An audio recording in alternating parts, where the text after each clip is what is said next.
Essula ya 22. Awo oluvannyuma lw'ebyo Katonda n'akema Ibulayimu n'amugamba nti, Ibulayimu, n'ayogera nti, nze nzuuno. N'ayogera nti, twala kaakano omwana wo omu gw'oyagala ye Isaaka, ogende mu nsi Moliya omuweereeyo okuba ekiweebwayo ekyokebwa ku lumu ku nsozi lwe ndikugambako. Ibulayimu n'agolokoka enkya mu makya, n'assa amatandiiko ku ndogoyi ye, n'atwala babiri ku bavubuka be ne Isaaka omwana we, n'ayasa enkwe ez'ekiweebwayo ekyokebwa, n'agolokoka n'agenda mu kifo Katonda kye yamugambako. Ku lunaku olwokusatu Ibulayimu n'ayimusa amaaso ge n'alengera ekifo. Ibulayimu n'agamba abavubuka be nti, mubeeremu wano n'endogoyi, nange n'omulenzi tunaagenda wali ne tusinza ne tudda gye muli. Ibulayimu n'atwala enku ez'ekiweebwayo ekyokebwa, n'azitikka Isaaka omwana we, n'atwala omuliro n'akambe mu ngalo ze, ne bagenda bombi wamu. Isaaka n'agamba Ibulayimu kitaawe nti, kitange. N'ayogera nti, nze nzuuno mwana wange. N'ayogera nti, laba, omuliro n'enku biibino, naye guliwo omwana gw'endiga ogw'ekiweebwayo ekyokebwa.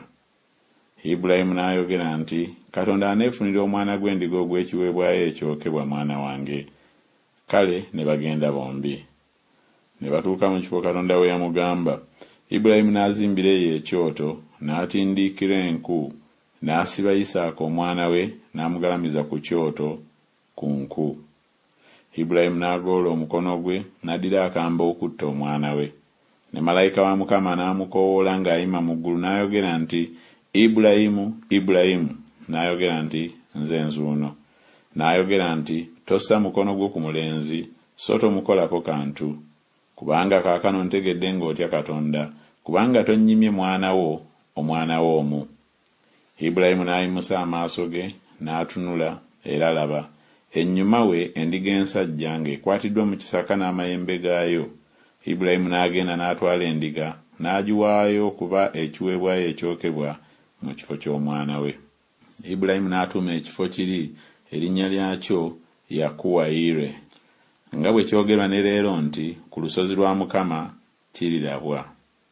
Ne malayika wa Mukama n'ayita Ibulayimu omulundi ogwokubiri ng'ayima mu ggulu, n'ayogera nti, neerayidde nzekka bw'ayogera Mukama, kubanga okoze bw'otyo, n'otonnyima omwana wo omu, okukuwa omukisa n'akuwanga omukisa, n'akwongerangako ezzadde lyo ng'emmunyeenye ez'omu ggulu, ng'omusenyu oguli ku ttale ly'ennyanja, era ezzadde lyo balirya omulyango ogw'abalabe baabwe.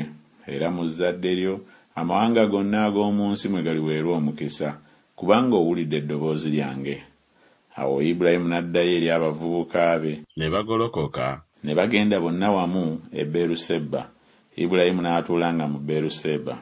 Awo olwatuuka oluvannyuma lw'ebyo, ne babuulira Ibulayimu nga boogera nti, laba, era Mirika naye yazaalira abaana muganda we Nakoli, Uzzi omubereberye we, ne Buuzi muganda we, ne Kemweri kitaawe wa Alamu, ne Kesedi, ne Kaazo, ne Pirudaasi, ne Yidulaafu, ne Besweri.